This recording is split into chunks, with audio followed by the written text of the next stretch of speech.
So our topic this evening is civics, and we're going to begin with the story of David, who was anointed by Samuel when he was still just a shepherd out in the fields. And in fact, Samuel came, and he came to Jesse, and Jesse said, well, I have these different sons. And Samuel looked at him, and he said, no, not that one, not that one. And finally, they went out and got David. And so he anointed David. And, you know, the story of David goes on. He has this fight with Goliath, and he works for Saul, and he plays the harp so that he can go to sleep at night. And then at a certain point, Saul is mad at him, and they're fighting with each other, or at least Saul is fighting David, and David actually has the opportunity to kill him, and he says, no, I won't kill the anointed of the Lord, because Samuel had anointed Saul too, earlier. But eventually, Saul is gone, and David is acclaimed by the people, and he becomes the king. Now this is an interesting story that comes up later. Much later on, in about 750 AD, you've heard of Charlemagne and you know about Charles Martel. And previous to that, the Carolingians were the Merovingians. And the Merovingians had been the rulers of that part of Europe for a period of time. But they were getting kind of lazy. The kings went off in their palaces and enjoyed themselves and came out once a year for a feast. But they didn't lead the wars, they didn't lead the government, they didn't really do any of the governing. And so when it was time to choose, when it was time to have a new king, at a certain point, a delegation went to Rome and went to the Pope and said, you know what, do we have to have a king who isn't doing the king work? Couldn't we have as a king the person who is actually doing the leadership of the country? And the Pope said, well, you can. And here's why. Kingship is not something that goes from God to the king. The leadership of a civic group goes from God to the people, and they choose their leader. And even in the case of David, where Samuel the prophet had anointed David, nevertheless, David had to be chosen by the people before he actually took up his kingship. And that's by way of saying that natural law says that when you have a group of people, somebody has to be in charge. You have to have some kind of a leadership. But natural law doesn't specify what kind. So God, because it's natural law, it's really from God. The authority to lead a civic group is from God, in that natural law is from God, and it says you need a leader. But the people have the right to choose who will lead them. And that was the reasoning that was applied at that point in 750 and started the new Carolingian kings. Then, farther on in history, interesting thing, you know the story of King John, and you know about the Magna Carta. And the thing that's not in all the textbooks, certainly not the secular textbooks, you know that the king was ignoring his nobles and they were mad about it, and so they all got together and said, this is the way you want things to be and you have to sign. But if you've ever done anything that has to do with getting people to work together to change the way somebody's running things, and that somebody is a little bit autocratic, and the people who want the change, these are the nobles in England. They've lived all over different parts of England. They don't Skype. They don't text. They just live in different places and come together when they're mad. So just picture how likely is it that they're going to come up with something good. And the answer is, Stephen Langton, who was a churchman, was among them. And he said, you guys, we need to figure out exactly what we want. We need to agree on it. And we need to all stand together behind it, because if we don't, the king's just going to pick off different ones at different times, and nothing is going to happen. So they all united under his leadership, and they made demands of the king that were appropriate to be made. And all of the silly demands that people think of when they're mad were crossed out, because they didn't all agree on them, for one thing. Now, King John wasn't stupid. He had another chess piece to play. And what he did was he made himself a vassal of the Pope. Because if he's vassal of the Pope, then people rebelling against him are ultimately rebelling against the Pope. And Stephen Langton knew this. And the summons came from Rome. Stephen, you have done wrong. You will return to Rome. And Stephen said, fine. And he went to Rome, and he stayed there until the Pope died, and a new Pope came into office, and then he was sent back to England, I think as Archbishop of Canterbury, but anyway, in a position of authority. But in the meantime, the Magna Carta had been signed, and it had been put together by somebody who had thought about civics, and who knew that the Catholic tradition, which had been developing all through the Middle Ages, was that kings do not just rule any old way they please. The king also needs to be subject to law. Now we're going to go forward again to the period of, basically, of the Renaissance and Reformation. And the interesting thing is that this is the time when the ideas about the divine right of kings grew up. Now, if you're ignorant of the Middle Ages, which I mostly was for most of my life, you might imagine that divine right of kings is something that just gradually grew up over the Middle Ages. It's just those people were monarchic, they had a monarchic pope, they had monarchs in their countries, and that's the way it was. Wrong. Completely wrong. The idea of shared government, the idea of individual voting, the idea of a larger participation in government had grown all the way through the Middle Ages. Women were able to own property increasingly. There was a woman who was queen and quite functional. And in other ways also, even in 587, there was a meeting which was called by the Archbishop of Seville, but it was a meeting to set up sort of a parliamentary system in Spain. So what happened at the time of the Renaissance and Reformation is two things. One is that because the Renaissance was a rebirth in learning, and they were looking at classical learning, they were looking at Greek and Roman law.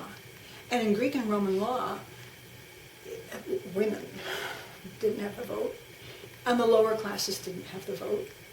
And Aristotle had even said that the highest fulfillment of a man is philosophy. And so the philosophers, that's who should run the government, and the philosophers shouldn't even engage in the trades because that would demean them. So no farmers, no shoemakers, none of that demeaning stuff. And in Roman law, of course, women had no rights. So as Roman law came into focus in the Renaissance, a lot of the movement toward democracy actually backed up. And then you had the Reformation. And with the Reformation, you had people who wanted to get the Pope out of the picture. So these doctrines of the divine right of kings were attractive to the Protestant reformers because the divine right of kings meant throwing off not only law, but especially the Pope.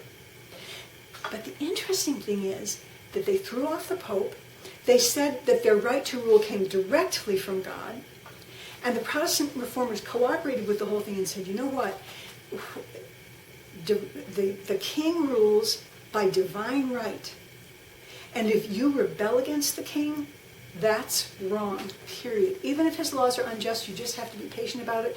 You have nobody to appeal to except God. Just pray and be patient. If he asks you to do something wicked, you don't have to do something wicked, but you have to accept the punishment without murmuring, without going to anybody else. You don't run off to Rome and say, he's obnoxious. It's over. And it's just interesting because you don't realize, I have to read you something that Martin Luther said.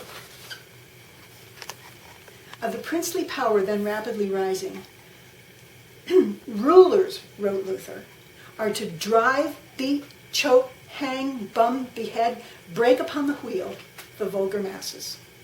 That's the attitude. And I could multiply quotations, which showed that the people who were promoting the divine right of kings were not only ditching the Pope, they were ditching the poor. And it's a very important thing to remember. So the book that I just referred to is a thesis written in 1926 by Robert Rager about the political thought of St.Robert Bellarmine. And it's a very interesting document because Bellarmine is, I think, 1540 or so to 1620. He's a contemporary of Shakespeare and a contemporary of Galileo. A little older than Galileo. And Bellarmine was the one who spoke about the Catholic teaching about civics at this moment in history. So Elizabeth came along with her ideas, and of course Henry VIII, and then there was Elizabeth, and then there's James I. And here's what's interesting. When Elizabeth was being supported by these divine right people, Bellarmine opposed her. Then she asked people to help her out with this. And there were various people who did, but the most famous one, a little bit later, is named Robert Filmer.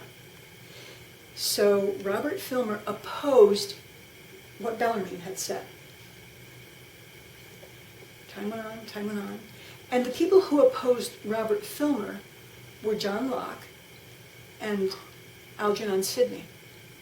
Now, you've heard of Locke, and everybody says he's part of the building of the American civic order.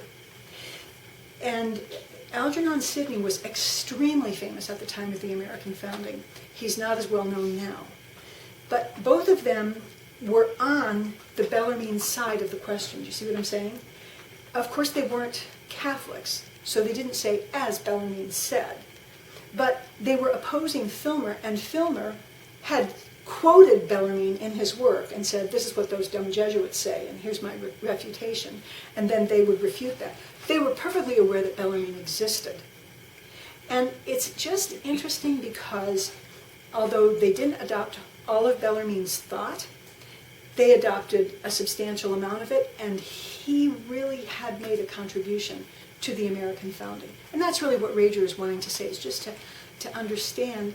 We sometimes think that America is built on deists, not on Catholics. But it turns out that the deists that were built on were in the intellectual lineage of the greatest Catholic writer of his own day. Bellarmine was just an extraordinary person. There's an interesting difference between what Bellarmine said about civic authority and what Locke said. And it's an important distinction to just think about. You've heard of the idea of social compact. And the idea of social compact is that we all get together and we know that we can't defend ourselves, so we all agree, each one of us, to give up her little share of personal authority so that somebody in the group can make things really work. Bellarmine said, no, you can't really do that because I don't have the authority to wage war ever. I don't even have 1/100th of the authority. I don't even have the 1,000th of the authority. That's not a personal thing that anybody has. It's only there when you have a multitude. It's only there for a civic group.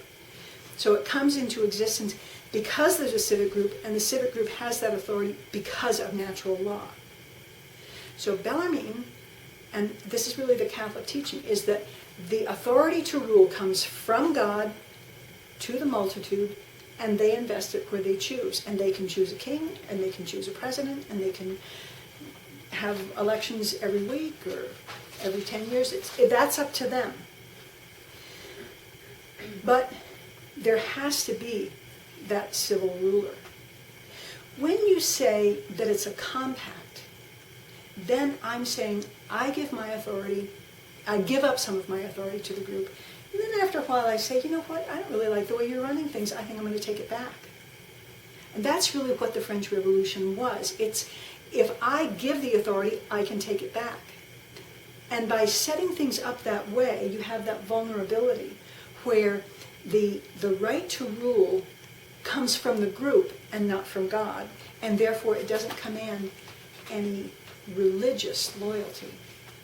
Whereas our teaching is, you need to deal with the authority you have the best you can. That means you have the right of rebellion, you have the right of correction, you have the right of all different kinds of appeal. But the authority to rule really does come from God and needs to be accepted on those terms. So it's a very interesting journey. Now, I want to talk about another.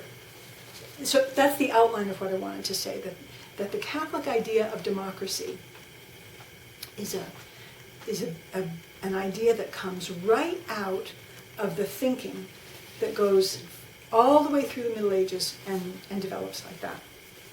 Now, when you then, in the light of Catholics, basic Catholic civic thinking, judge a civic group, of course I could talk about our Declaration and our Constitution, but I think many people are doing that clearly. I want to address just 5 things: person, family, literacy, science, and religion. The dignity of the human person, the fundamental nature of the family in a social and cultural sense, the importance of literacy, the importance of a correct attitude towards science and invention, and a right relationship with religion. Now, when we look at those, first of all, the dignity of the individual person is the reason why we can say that people can vote. All of us are equal. There's no reason why one person should govern instead of another. Kingship is not something that's in people sort of genetically because God made some people to be king. No. The right to rule is a gift from God to the multitude, and everybody should have the right, this is the fundamental point, to participate in the building of the future of that civic group and of his own future. And when you take away the right to vote, what you're doing is you're taking away the right to participate in the building of your future. Now, as Americans, we can sort of take this for granted, but I just want to point something out. Every now and then you'll hear people say something like, well, the Chinese. I mean, the Chinese are just really family-oriented. They don't all want to have a vote because they just like to do what the group does. Okay, that's racist. Forget it. The Chinese are people just like us. And every person has a desire to shape his own life and the future of his family and of the people around him. And people say that about other people. These people aren't ready and those people aren't that type. But as a matter of fact, the Chinese have moved forward. They don't give a hoot what the other people think. They're not even having children, so their family is not such a big deal. 30% of them are getting into their 40s without children. No. It is true that the Chinese have been in a different kind of governance for a very long time. And it is true that the Africans have had a difficult time with governance for a long time. But they're all people. Every color of person, every ethnicity of person, they're all made in the image and likeness of God. They're all made to be creative and parental. And in that situation, all of them want to participate in the building of their future. So don't put up with this silly stuff about people not being able to for some ethnic reason. There are other reasons why some people aren't ready to vote, but not that. So now let me say a little bit about literacy, about the family. The family is where the individual begins. And that is a fact that is so fundamental that it can really never be changed. By the time a child is born, he's already spent 9 months with his mother. He's heard the sounds in her life. He's felt the disappointments of her life. He's felt the joys of her life. And when he is born, he's born into her world. And if you rip him out and just put him off in anybody else's world, it's not the same. It's not the same. I don't probably have to tell you this, but I'm just going to say it's very important to understand that. And similarly, the father is important. Even in those first 9 months, the most important single determinant of how much the mother can attend to her unborn child is how much the father is attending to her. And if she's part of a system of wives, and if she has to work to get her husband's attention, or if he's just out to lunch in some kind of way, that's a stress for her, and that's hard on the child. The best thing for the child is if the mother doesn't have to worry about the loyalty of the father. He's just there. So that's the beginning of the family. But then that leads to something else that I think is not well understood. We sometimes talk about capitalism, and we sometimes interchange the idea of capitalism with the idea of the American system or democracy. And there's a reason why they go together, because capitalism means that when I work, I keep the benefits of my work. I keep the product. I keep the remuneration. But capitalism itself is not exactly the same thing as democracy. And the fundamental point is this. If by capitalism you mean giving permission that wealth can accumulate in an unlimited way, then what happens, which we can see, is that wealth accumulates to the point where governance is actually coming from the wealthy, not from the elected. So that's a very big civic change. Of course, it's happened in the past too. There were periods in England where the king was not the wealthiest person in the kingdom, and he wasn't really running the whole show because there were people who had more money. But what we need to understand is that that idea of capitalism, where you can keep whatever you worked for, is not a Catholic idea, because it's going to end up opposing the dignity of the family. And the reason it's going to do it is this. A father needs to be able to, first of all, have a job because there's dignity in work. And secondly, he needs to think that if he works hard at that job, it will benefit his children. He needs to know that he can benefit his children. And if things are set up so that people can just squeeze the smallest wage possible out of somebody else, then they're not really benefiting fathers. The Catholic idea of economics is sometimes called distributism, or distributism is one form. There's another form now called, it's something that Focolare has worked on, and it's the economy of communion. They're really trying to think through how to build an economy where the way the distributists put it is where there's a maximum distribution of ownership of the means of production. So that really means small businesses and small farms, but it's a different way of putting it. Maximum distribution of the means of making a living. So that some people are not vassals of other people all of their lives and for generation after generation. Fathers of families actually own, and they actually are able to care for their children by working harder. And the truth is that in a culture, there are two things that people will work for with everything they've got all of their lives. And that's their children and God if they know him. And if you take that away so that people either don't have children or don't have the ability to make their children safer or richer by what they do, then you've taken away the biggest reason why men work very hard. So just less happens. But you've also damaged the family. So when we talk about capitalism, we need to understand that the Catholic concept of an economy is a second principle. The first principle is the family. And private property is extremely important to the family. But private property in the sense of capitalism does not always serve the family and is a second principle, not a first principle. The first principle is the dignity of the human person and the value of the family. Does that make sense? Okay, so the third thing we want to talk about now is literacy. And it's important to me to talk about literacy because some civic entities promote literacy and others don't. And when somebody tries to stop literacy, that is the activity of a tyrant. Because widespread participation in government, even just widespread participation in elections, if it isn't knowledgeable, it isn't real.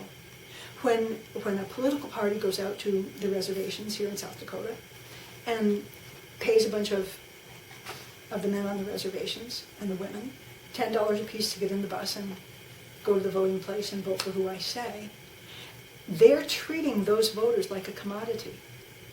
The dignity that those people have as children of God is absolutely not in the picture. The only way to really be in the picture as a voter is to be literate. So it's interesting to look at a little bit at the history of literacy. This is a civics discussion, but I can tell you a few things. First of all, in China, because their writing system is so difficult and has to be learned word by word, the lower classes really had a hard time becoming literate. It takes a lot of time, and when you're working full-time to make a living, you can't learn a language like Chinese. It really takes a certain amount of leisure. So having an alphabet is great.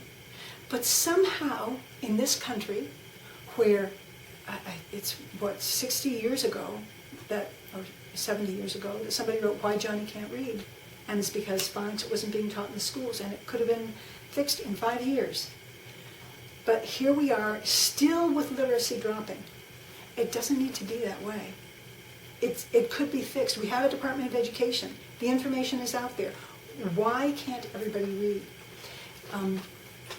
About 100 years ago, there was one Indian tribe who had some people in Georgia and some people in Oklahoma. And one member of that tribe, it was the Cherokees, and what's the other name for the redwood trees? Anyway, Sequoia.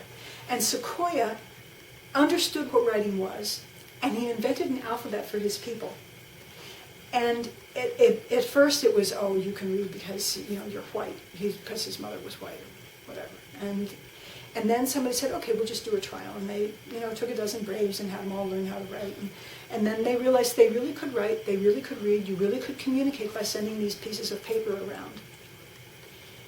In 7 years, the entire Cherokee tribe, both in Georgia and in Oklahoma, was literate. It's not a big job. Literacy could happen tomorrow morning. It's so simple. Each one, teach one.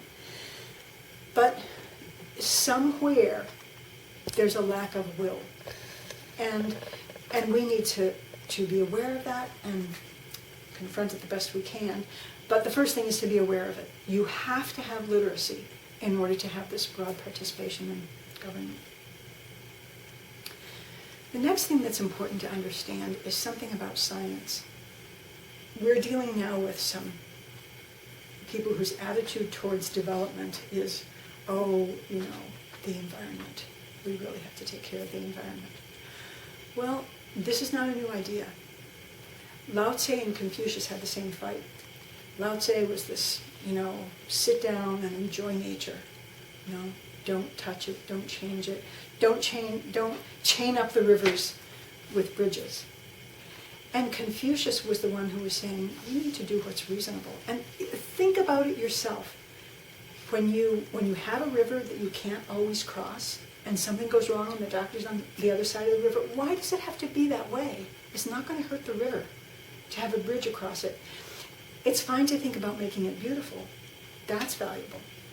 But to have this pantheistic, really is what it comes to, pantheistic idea that the river or the forest or whatever is so sacred that you can't make it a place to live, that is actually contrary to our teaching. And our teaching begins in the garden when God says, increase and multiply and fill the earth and subdue it. And subdue it doesn't mean be rapacious about it. It doesn't mean destroy it. It doesn't mean you can own it like a 2-year-old and do anything that you feel like doing when you're ready to have a tantrum. It means you have the job of building a home for your children. And a home for your children means that you have to either tame the wild beasts or fence them off. It means you have to take the wild little tiny beasts like bacteria and figure out how you're going to deal with them. You may not be big enough to fix the weather, but at least you can have a growing understanding of it so that you can help people deal with it that way. This whole idea of dominion is very confused now, and when you see it discussed in a public way, it's either we can do whatever we want, leave us alone, or, oh, don't touch anything. But our teaching is stewardship. We need to think about beauty. It is important. It serves the virtue of hope, which is one of the theological virtues. So beauty is important, and nature is important. It's very refreshing. But at the same time, people's convenience is important. Being able to serve people is important. Giving people servants, electrical servants, which are so much cheaper, really, than people servants, so that everybody can have the kind of life that we have. And I don't know how often you think of it, but the average person in America, warm baths several times a week, maybe every day of the week. Okay, in all the history of the world, unless people lived next to a hot spring, only kings and queens bathed anything close to what we take for granted. And that's just a for example. You know, you don't have to be told that Americans have all this, but it's understanding everybody could have it. But it takes an attitude that we're going to build, and that we're going to think about other people's convenience, and we're going to think about science as being something that serves other people. And so, in addition, it's important to think of science as something that is just interesting. The world is just fascinating, and that's also important. Right now, we're dealing with an administration that has told NASA their primary mission is to make the Muslims feel better about themselves. And that the primary responsibility of anybody who's involved in meteorology and weather is to make sure to prove that anthropogenic global warming is the scourge of our time, and the only way to deal with it is population control. I mean, that's what their job is. These are not jobs that are pro-cultural. This is not seeing nature as a gift from God, and it's not seeing the earth as our home. And that's the Catholic picture of those things. And it's the Catholic picture of what civics should be doing. The last issue, the fifth one, person, family, literacy, science, and religion, is what is the correct relationship between religion and the state. Now, sometimes people give the impression that what happened all through the Middle Ages was that the church ran everything. You know, that Pope, they just did whatever he said. All those Catholics, they always did, and it got worse and worse and worse until finally the Reformation took place and wiped it out. The popes did not have an army. There were countries, including Charlemagne for one, for the most famous, that protected the Pope at different times. But the Pope's primary authority really was spiritual. Of course, it was very powerful, and it sometimes had a powerful civic effect. There were a couple of situations where the Pope deposed an emperor, or told him he was going to depose him and interdict his country if he didn't pull himself together. If you look at those, you'll probably side with the Pope. But the idea that the Pope had this massive amount of power is an incorrect idea. Who actually had massive power was at the end of this period of time, when you had the Renaissance and Reformation, and the kings began to claim unlimited power. That's when things got serious. What the civic power can do appropriately for religion is, first of all, it needs to be free. The Catholic civic idea is not that Catholicism should be imposed. In 307, when Constantine won his battle, and then he gave an edict, the edict was freedom of religion. It was not everybody has to be a Catholic. When Charles Martel was approached by St. Boniface, I think it was St. Boniface, eventually it was, for help as a missionary, he said, "Fine, I'll go knock off anybody's head who won't get baptized." pontiff said, no, that's not what we're about. The faith has to be received freely. If you could just tell them not to knock off our heads while we're preaching, that's all I want. So eventually he got his head knocked off while he was giving confirmation, but at least he had a period of freedom. Later on, his grandson, Charlemagne, had a very difficult time with the Saxons, and it's a long story, but he blew up, and he said, every single one of you is getting baptized, and that's all there is to it, and there will be no more paganism at all. And if you read the whole story, you pretty much sympathize with him. But when he invited Alcuin to come from England and do wonderful things, which I'll tell you about in a minute, Alcuin said, you really can't impose Christianity like that. You have to have religious freedom. And they argued about it for a while, but finally in 797, Charlemagne proclaimed religious freedom in the Holy Roman Empire. So that really was his attitude. And that was the attitude of those who thought with the church. The other thing that Alcuin did has to do with literacy, and it's so important and so fascinating. In 587, when the bishops of Spain called together this group to talk about how to build a parliament and how to have representative government, they also agreed that there should be cathedral schools throughout Spain. And St. Isidore of Seville, patron of the internet, wrote a 20-volume, basically, encyclopedia. Which could be used as a textbook in those schools. And that idea went to England. And when Charlemagne invited Alcuin to the Holy Roman Empire, he said, I want you to start a palace school. Here's who was taught in the palace school. All of Charlemagne's children, boys and girls. All of his illegitimate children, boys and girls. All of the local soldiers, all of the cooks, all of the gardeners, everybody in the whole palace, all of their children, boys and girls, upper class and lower class, were all educated. That was what Alcuin was asked to bring, and that's what he brought. And the next step was to have cathedral schools throughout the Holy Roman Empire. And from those cathedral schools, eventually, descended the universities. It was a few hundred years later.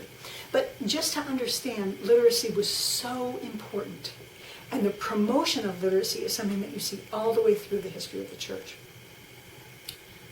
There's a later time when the calligraphy guilds were trying to prevent people from learning to write because it would diminish, its job security. If nobody knows how to write, then they have to come to the calligraphers. And in opposition to that, religious orders were founded, I think the Christian Brothers, but anyway, religious orders were founded to educate everybody, boys and girls, how to write, how to read. It's not just supposed to be a small group. So the right relationship, though, between the earthly powers and the faith is not for them to be the same. We are not in favor of a theocracy.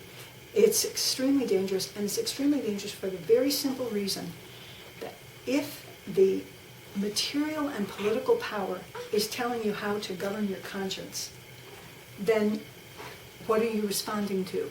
Is your conscience responding to God, or is it responding to the possibility of having your head cut off? And if you're thinking about having your head cut off, then you're putting yourself ahead. And it's not really religion. Religion is putting God first. So there's no desire to put those two powers together. Calvin had the idea of putting them together.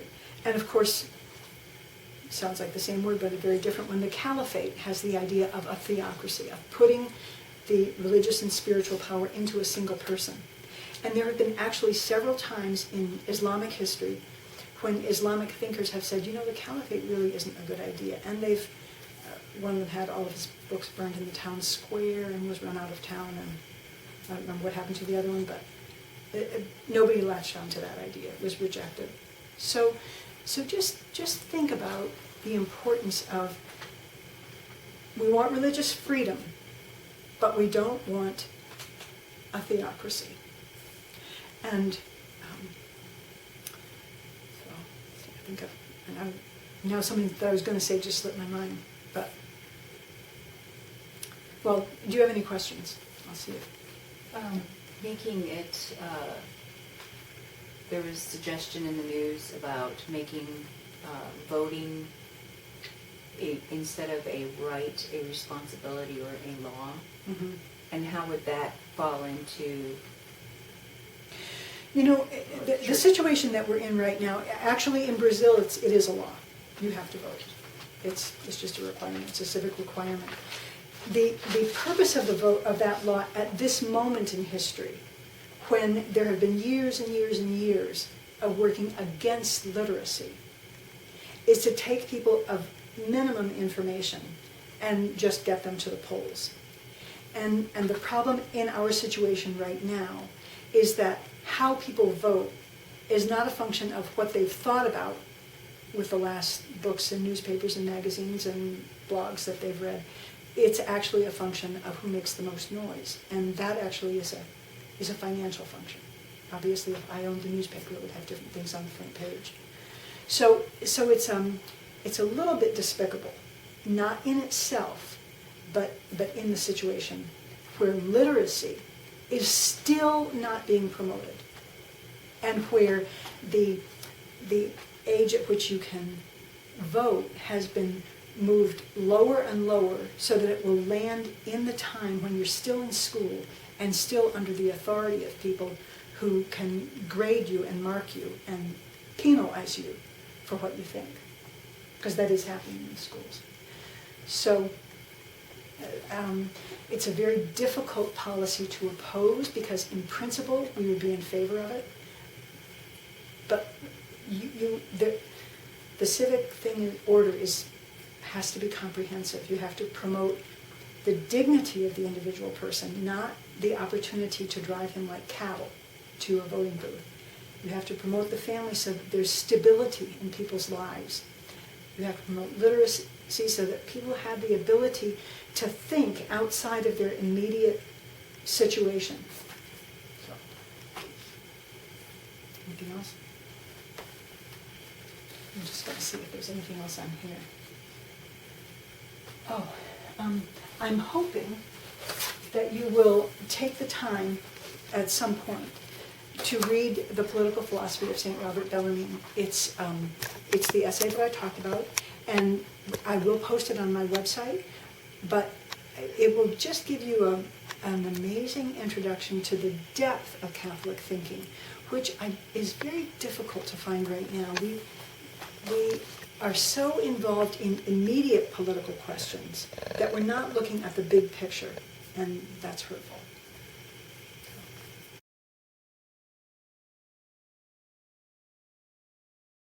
So the question arises, what about war? And we're now at a very interesting moment, because we have all of this movement against war that's been going on for years and years, and we have a pope who truly desires peace, but is looking at the situation that we're dealing with the caliphate and saying, we need to get up and defend civilization by arms if necessary, because the caliphate is moving in a way that there's no mercy, there's no negotiation. Here's the fundamental thing about a theocracy. Devotion to God is absolute. Devotion to men can't be absolute, because men make mistakes. When you have a theocracy and you unite the religious and secular power, then you start having a situation where people are giving religious loyalty to a civic entity. And it's always damaging. First of all, it's damaging to the dignity of the human person to do that, because at least the people around, even something like the Japanese emperor, or the emperors of Rome, the people around him know that he's just a human being. And that trickles down. And the knowledge is that you are giving your highest loyalty to someone who isn't necessarily higher than you in any way at all. And maybe even to somebody who's clearly not higher than you in important ways.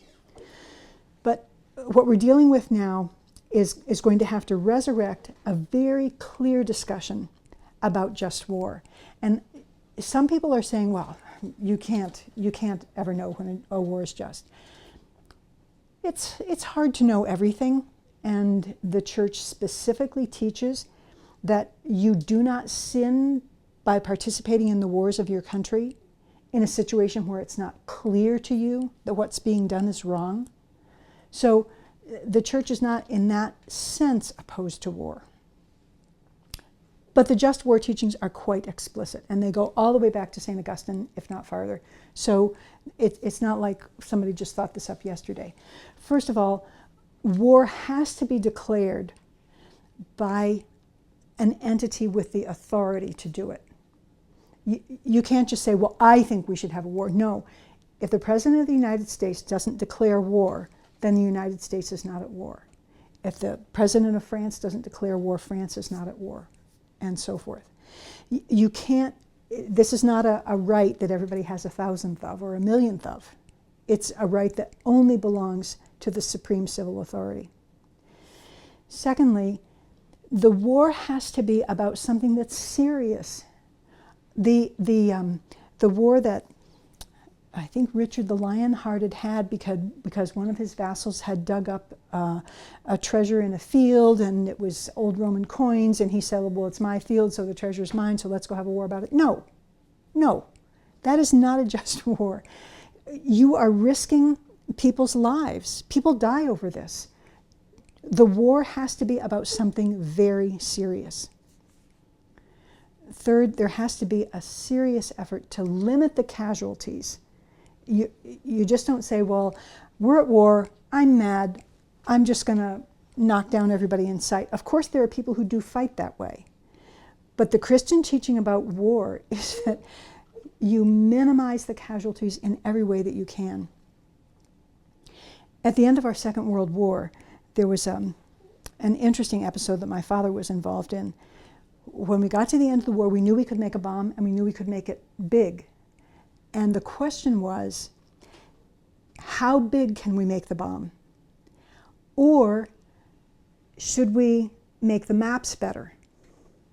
And the belief was the maps can only be so good, and we need to have a bomb big enough to just destroy everything within a mile of where it falls, which means a 2-mile thing. And at that time, my father was working at Army Map Service, and he had perfected the math that he was working with because he was a great mathematician, so that he could make maps that were exact to, I think it was 50 or 100 feet instead of a half a mile. So 100 times better than what they thought was possible. But the rule at Army Map was that you could not speak to a senator yourself. You had to speak to your superior. So Father couldn't tell the senators who were making this decision what was going on. Well, he didn't tell the senators, but he told my mother. And my mother managed to, she was talking to a neighbor and crying about it, and the neighbor said, well, my husband would be very interested in that. And the upshot was that somebody else went to the senator and said, you need to go to Army Map Service and say that you want John O'Keefe to testify. Now, here's what's interesting. There was a group of people who wanted to terrify everybody into the United Nations, to make war so scary that people would just do anything to avoid it. And they wanted to have big bombs so that that threat would be so big. And so they weren't really grateful to have the news that maps could be made so exact. Nevertheless, Father went and he testified, and the head of the committee sat back and said, that's the best news I've heard in 2 years. And they did make the decision to go with the math instead of the size in the bombs. And that went forward. And I'm not happy about war. I wish there weren't any war. But it's better to drop a bomb on one person than to blow up everything within 2 miles of Baghdad, which is what would have happened in 1991. So minimizing civilian casualties is a teaching of the church. You have to do what you can not to hit just ordinary citizens, just to limit that damage. And the fourth condition is kind of an interesting one. If the situation is hopeless, if a war is not actually going to fix it, but is just going to be able to blow off steam, no. You have to have some slim but reasonable hope of attaining your just objective. So it has to be a serious authority, a serious situation, an avoidance of civilian casualties, and a real hope of being able to achieve your objective. Now, in dealing with the caliphate, we're dealing, if they continue in the direction that the Quran says that they need to go, now that the caliphate has been declared, if they move in that direction, there is no negotiation possible. This is a religious obligation to carry this war forward until everybody is a Muslim. So there isn't any negotiation. And that doesn't mean that any individual can declare war on anybody, least of all his Muslim neighbors who may be trying as hard as they can to pull things together, because this is not necessarily even a majority belief among Muslims that this is what should be done. It's definitely not, because the declaration of the caliphate, if you're a radical Muslim, means you must go and join the caliphate. So if your next door neighbor isn't joining the caliphate, maybe he doesn't want to be part of it. Regardless, you're not in a position to declare war. The only one who can declare war in this country is Obama. But any other country can. And we need to, in the meantime, pray for wisdom and for deeper conversion. And, when those 21 men were beheaded, I don't know if all of you know that 20 of them were Christians. The 21st, when he saw those 20, said, "Their faith is my faith." So there will be conversions from this enormous suffering, but it is a just war situation. It's extremely serious, and there is no negotiation, and there's no mercy for wives or children. Selling them into slavery is the correct Islamic response to anybody that they don't behead. In fact, one of the discussions that they were having was they had a group of Kurds, and the question is, were the Kurds, because Kurds had once been Islam, were they apostates, in which case they had to be slaughtered, or were they pagans, in which case they could be sold into slavery? And that's what we're dealing with. Two wonderful options. So, where does civil disobedience come in then? I haven't given any thought to civil disobedience except to say that